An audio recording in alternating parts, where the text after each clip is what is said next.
Daniel Benoit remembers everything from that warm summer night in 1997. He was 4 years old. I can remember everything from the way that the house was, to how it went down, to the screams, even to what happened after. Everything was done. And it haunts you. I mean, I'm 22 years of age now and I still have nightmares about it. It's too much for one person to handle.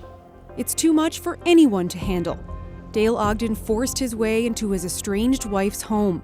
He went into his 4-year-old's bedroom, woke him up, and made him watch as he murdered his mother. Almost 20 years later, Ogden is out of jail.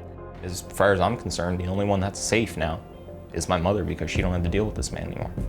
Benoit is faced with childhood monster memories. The murderer is out of jail, and Benoit fears the man will wreak havoc on his life. Benoit's parents were separated in the summer of '97. Judy lived in Port West with 4-year-old son and 14-month-old daughter. Judy was afraid of Dale and expressed her concerns to her friend Maria Benoit the day of the murder.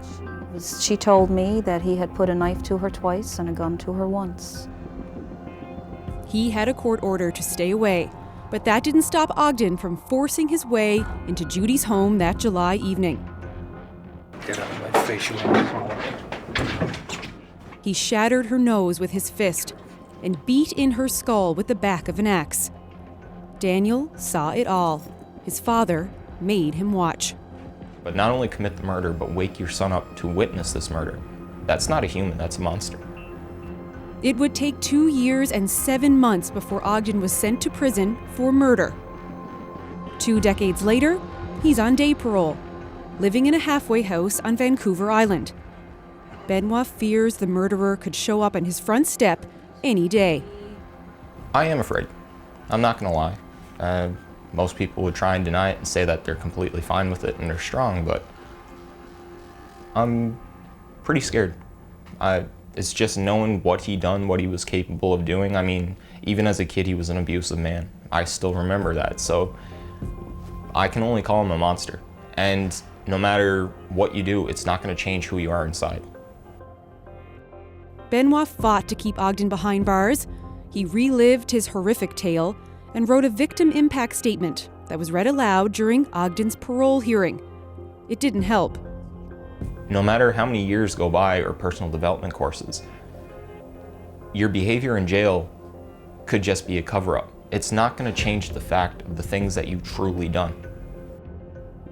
Since Ogden's release just a month ago, Benoit says he's already causing trouble. On September 30th, police couldn't find Ogden, and a warrant was issued for his arrest. Benoit panicked. It totally floors me, because I think that the families of the victims should have the right to this information, because it's our lives now. And nowadays it seems like the families and the victims are the ones serving the life sentence, while the offender has another chance at life to walk a free man.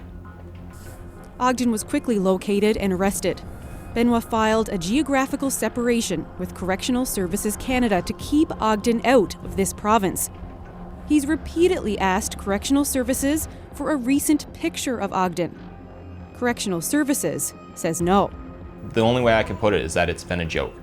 And the more of this that goes on, the more crime that's going to take place, because people are seeing the truth behind it. They're not frightened by the justice system anymore, because there is no justice system. For now, Benoit will keep fighting the justice system for more information on Ogden's whereabouts. Clearly, what happened here in Port West on that terrible night in 1997 still haunts Daniel Benoit. But in that long shadow, life goes on. He has a girlfriend, a baby, a nice house, and a good job.